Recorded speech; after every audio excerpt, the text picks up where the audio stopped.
وَاتَّقُوا يَوْمًا لَا تَجْزِي نَفْسٌ عَن نَفْسٍ شَيْئًا، اور ڈر جاؤ اس دن سے کہ جس دن کسی شخص سے کوئی بدلہ، کوئی شخص کسی دوسری جان کا بدلہ نہیں دے سکتا۔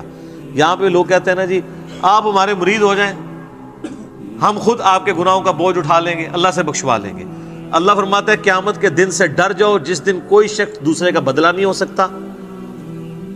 حتیٰ کہ بخاری مسلم میں حدیث ہے، سیدہ فاطمہ جنتی عورتوں کی سردار ہے، اور بخاری اور مسلم میں موجود ہے سیدہ عائشہ سے سیدہ فاطمہ سلام اللہ علیہا جنتی عورتوں کی سردار ہے، اور بخاری اور مسلم میں موجود ہے کہ سیدہ فاطمہ سے نبی علیہ السلام نے فرمایا اے میری بیٹی فاطمہ، میرے مال سے جو کچھ لینا ہے نا وہ لے لے، وہ تو اس کا مالک تو میں ہوں، لیکن آخرت کے دن اگر اللہ نے تجھے پکڑ لیا تیرے اعمال کے سبب تو میں تیرے کچھ کام نہیں آؤں گا۔ تو قرآن میں لکھا ہوا ہے۔ سیدہ فاطمہ کو تو کہا جا رہا تھا، سنایا ہمیں جا رہا تھا کہ اگر سب سے زیادہ رشتہ داری کا بینیفٹ کسی کو مل سکتا تھا نا تو سیدہ فاطمہ تھی، لیکن ان کو بھی بتا دیا گیا کہ اعمال کے بارے میں کھلی چھٹی نہیں ہے۔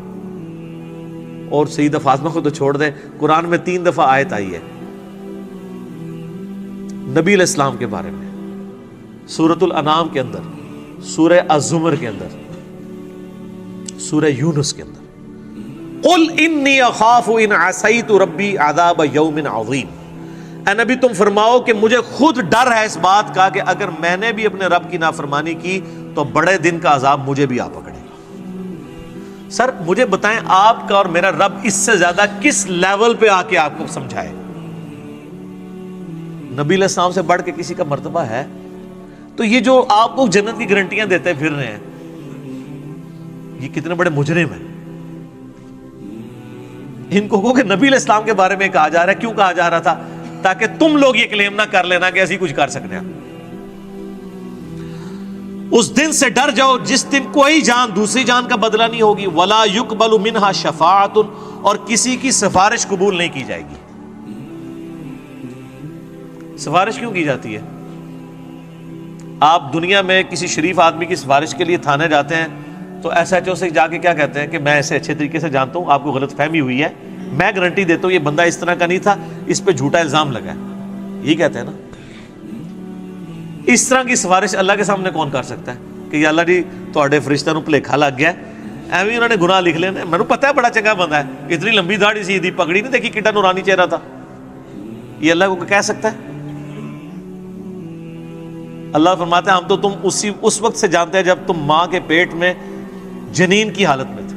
مت کہو اپنے آپ کو کہ میں بڑا پرہیزگار ہوں، وہ بہتر جانتا ہے تم میں سے کون پرہیزگار ہے۔ اس لیول پہ آ کے یہ سورہ نجم کے اندر آیات ہے، مت کہا کرو میں بڑا نیک ہوں، وہ خوب جانتا ہے تم کیا ہو۔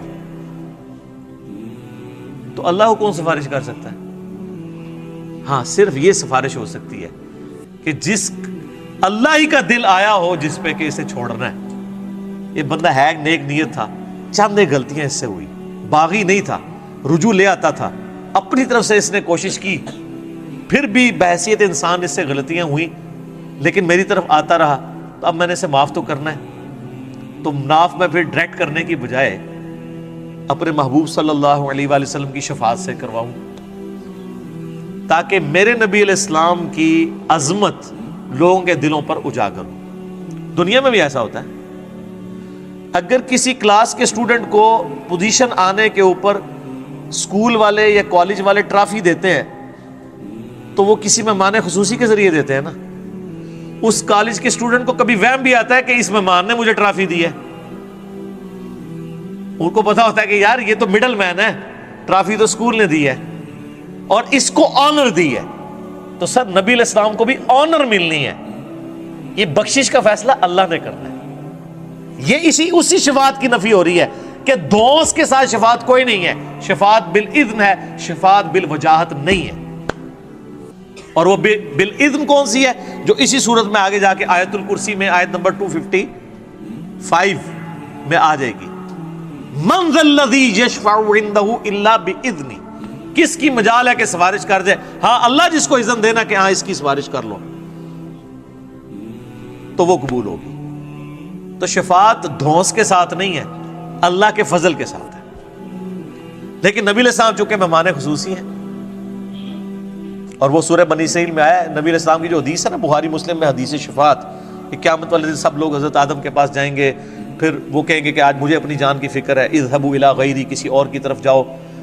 پھر حضرت نوح کے پاس جائیں گے، وہ کہیں گے آج مجھے اپنی جان کی فکر ہے. ہوتے ہوتے اینڈ پہ نبی علیہ السلام تک پہنچیں گے، آپ فرمائیں گے انا لہا، اور آپ اللہ کے حضور سجدہ کریں گے. اللہ فرمائے گا اپنا سر اٹھاؤ، تم سفارش کرو، ہم قبول کریں گے. اس کے بعد الفاظ ہے کہ اللہ تعالیٰ میرے لیے تعداد مقرر فرمائے گا، اللہ بتائے گا مجھے. دھونس نہیں ہے سر، اللہ کو کس کی دھونس ہے؟ اسے کہتے ہیں شفاعت بالاذن. اور پھر نبی علیہ السلام نے اینڈ پہ فرمایا اس حدیث کے کہ قرآن پڑھ کے دیکھ لو، عسیٰ ان یبعثک ربک مقاما محمودا، اے نبی ان قریب ہم آپ کو ایسے مقام پر فائز کریں گے جہاں ہر شخص آپ کی تعریف کرے گا. مقام محمود کیا ہے؟ محمود کہتے ہیں جس کی حمد کی جائے. تو نبی علیہ السلام کا ایک نام محمود بھی ہے، آپ حمد کرنے والے بھی ہیں، اور آپ وہ ہیں کہ جس کی حمد کی جائے. محمد کا مطلب کیا ہے؟ تعریف کیا گیا. تو مقام محمود قیامت والے دن وہ مقام ہے کہ جس مقام پہ اللہ جب فائز کرے گا اور آخرت کی جو بخشش کی ٹرافیز آپ کے ہاتھوں بٹوائے گا نا، تو لوگ آپ کی تعریف کریں گے کہ اس کی آنر ہے اللہ کے حضور. مسئلہ شفاعت پہ 88B مسئلہ میرا ڈیٹیل سے 1.5 گھنٹے کی گفتگو ریکارڈڈ کے اندر موجود ہے، آپ یوٹیوب کے اوپر اپلوڈڈ آپ دیکھ سکتے ہیں. تو یہاں پہ شفاعت بالوجاہت کا انکار ہو رہا ہے، کیٹاگوریکل، کہ شفاعت نہیں ہے سوائے وہ والی شفاعت کے جو آگے آئے گی. ولا یؤخذ منها عدل، نہ کسی سے کوئی معاوضہ قبول کیا جائے گا. یہ دنیا میں رشوت کر کے آپ چھوٹ سکتے ہیں نا، اللہ کو رشوت دے سکتا ہے؟ قرآن میں آگے چل کے آئے گا کہ اگر کوئی پوری زمین کے برابر سونا بھی دے دینا عذاب سے چھوٹنے کے لیے، کچھ نہیں کر سکتا. ولا هم ينصرون، اور نہ اس کی کوئی مدد کر سکے گا. لو جی، ایک آیت جڑی ہے نا سورۃ البقرہ کی آیت نمبر 28، آپ کے انڈیا، پاکستان، بنگلہ دیش کے بالخصوص اور باقی پوری امت مسلمہ کے بالعموم عقائد کو پیسیفک اوشن میں پھینک دیتی ہے. ڈر جاؤ اس دن سے، لا تجزی نفس عن نفس شیئا، جب کوئی جان کسی دوسرے جان کا بدلہ نہیں دے سکتی. ولا يقبل منها شفاعہ، نہ کوئی دھونس کے ساتھ شفاعت کر سکتا ہے. ولا یؤخذ منها عدل، نہ کسی سے کوئی معاوضہ قبول کیا جائے گا. ولا هم ينصرون، اور نہ کوئی کسی کا مددگار بن سکے گا. 4 چیزوں کا انکار آ گیا. اونٹ پیر تو اڑے کتنے گئے؟ تو بےچارے آپ کو ٹھیک ہی تو کہتے ہیں، آپ کیوں نہیں مانتے کہ قرآن دیس ڈیٹ نہیں پڑھنا گمراہ ہو جاؤ گے؟ بالکل ٹھیک کہہ رہے ہوتے ہیں. ان کی ڈاکٹرن میں آپ گمراہ ہو جائیں گے اور قرآن کی ڈاکٹرن میں ہدایت پہ آ جائیں گے. یہ بھی سورۃ الاعراف میں آیت آئے گی کہ جس کا گیئر الٹا لگ جائے اللہ تعالیٰ فرماتا ہے اس کو ہدایت کا راستہ گمراہی نظر آتی ہے، گمراہی کا راستہ ہدایت نظر آتی ہے. اور اللہ سے ڈر جائیں اس معاملے میں کہ کسی شخص کو گمراہی ہدایت نظر آنا شروع ہو جائے اور ہدایت گمراہی. اور اسی چیز کو قرآن حکیم میں کئی جگہ کہا گیا ہے، شیطان نے ان کے برے اعمال ان کی نظروں میں سنوار دیے ہیں. اور یہ بڑا خطرناک معاملہ ہوتا ہے جب کہ شیطان انسان کو نیکی کے کام کروانا شروع کر دے نیکی کے نام کے اوپر، حالانکہ وہ ہو برائی کے کام. سلطانہ ڈاکو، بڑے اسمگلر، بڑے بڑے پراپرٹی ڈیلرز لوگوں کی زمینیں ہتھیا کے 1 لاکھ بندے کا دسترخوان چلا رہے. تو شیطان نے ان کے برے اعمال ان کی نظر میں سنوار دی. ان کو یہ حرام کا پیسہ کمانا نظر نہیں آ رہا، ان کو نظر آ رہا ہے کہ یار ہم اتنے غریبوں کو کھانا کھلا رہے ہیں. اچھا، یہ دنیا میں اس کی تعریف ہوگی، اللہ کے ہاں 0 سے ملٹیپلائی ہے. اللہ کو دھونس نہیں ہے نا. یہ روب تو آپ پہ چل سکتا ہے نا، اللہ کے لیے کوئی روب ہے کسی بندے نے 1 لاکھ کو کھلایا؟ سر، جو روزانہ لاکھوں ویل مچھلیوں کو کھانا کھلا رہا ہے پیسیفک کے اندر اور اٹلانٹک کے اندر، جو ایک چھوٹے ویل مچھلی کی جو ایک وقت کی خوراک 500 کلو گوشت ہے، آدھا ٹن ایک وقت کا چھوٹی ویل کھاتی ہے، جو ملینز آف ٹن گوشت لاکھوں ویلوں کو روزانہ کھلاتا ہے، اس کے سامنے 1 لاکھ کا دسترخوان تو ایک ویل مچھلی سے پورا ہو جاتا ہے. اس کو کوئی یہ کہے گا کہ جی میں 1 لاکھ بندے کو کھانا کھواتا تھا، اور کہاں سے کھلاتا تھا؟ اس کے دیے ہوئے میں سے، جو اللہ نے اس کو دینا تھا لیکن اس نے حرام کے طریقے سے لوٹا. مرنے سے پہلے اے مسلمان کر لے اس پہ غور، کتابوں کا خدا اور ہے، بابوں کا خدا اور۔ سر قرآن کی ہر آیت کے بعد جیسے ایک گول دائرہ ڈلا ہوا ہے نا، ایک چھوٹا سا سٹیرک لگا کے نا سائڈ پہ یہ شعر لکھ دیا جائے اردو کے اندر، کم از کم پنچ کرے آپ کے دماغ کو۔ اور میں کہتا ہوں کہ سوائے سعودیہ کے اور عرب ملکوں کے کسی ملک میں قرآن بغیر ترجمے کے چھاپنا حرام ہونا چاہیے۔ یہ گورنمنٹ کا کام ہے۔ آپ کیوں لوگوں کو طوطا بنانا چاہتے ہیں؟ اگر ہمارے آئین میں یہ شک داخل ہو جاتی، میں نے کئی دفعہ ہائی لائٹ کی ہے 73 کے، کہ پاکستان میں صرف عربی میں قرآن نہیں چھاپ سکتا۔ صرف عربی میں قرآن چھاپنے کا مطلب کیا ہے؟ آپ لوگوں کو یہ بتا رہے ہیں کہ صرف عربی پڑھنی ہے، یہی بتانا چاہ رہے ہیں۔ تو کتنا بڑا ظلم کر رہے ہیں۔ قرآن اس لیے نازل ہوا ہے، کہتے ہیں دنیا میں سب سے زیادہ پڑھی جانے والی کتاب قرآن ہے، لیکن اس کا جو سائملٹینیس کنٹراسٹ ہے کہ دنیا میں سب سے زیادہ بغیر سمجھ کے پڑھی جانے والی کتاب کون سی ہے؟ قرآن۔ یہ اتنا بڑا تماچا ہے اس امت کے منہ کے اوپر۔ تو قرآن انڈیا، پاکستان، بنگلہ دیش کے اندر، رشیا کے اندر، ایران کے اندر بغیر ان کی نیٹو لینگویج کے ترجمے کے چھپنا ہی نہیں چاہیے، بلکہ گورنمنٹ کا کام ہے کہ صرف عربی میں جو قرآن چھپے ہوئے ہیں یہ ریٹریو کریں مسجدوں سے،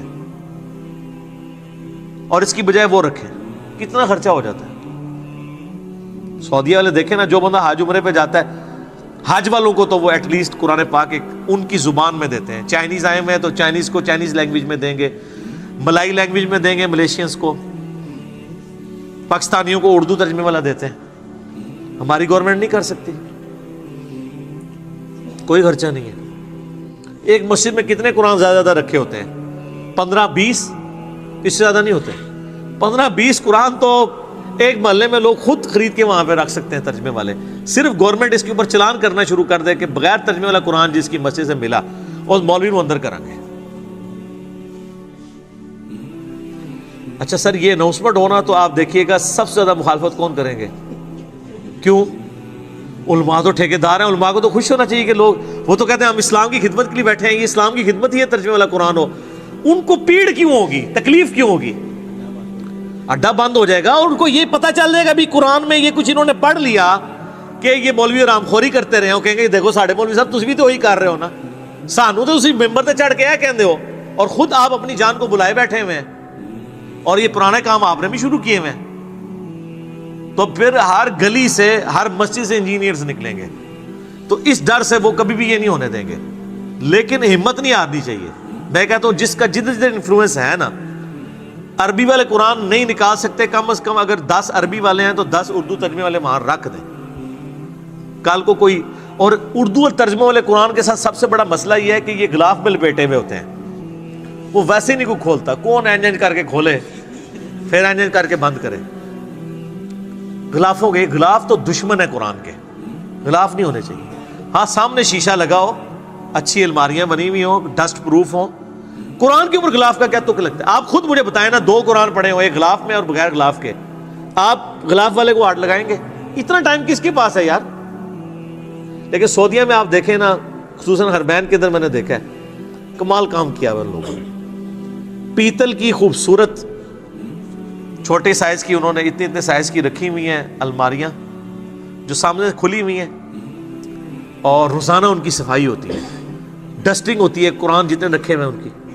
اور جیسے ہی کوئی ایسا موسم آتا ہے نا جس میں ہیومیڈیٹی بڑھ جاتی ہے تو وہ شیشہ پلاسٹک جو ہوتا ہے نا، اس کی سامنے لیئرز لگا دیتے ہیں، وقتی طور پہ لٹکا دیتے ہیں تاکہ گیلے نہ ہوں قرآن، اور پھر جب موسم کھل جاتا ہے پھر وہ ہٹا دیتے ہیں۔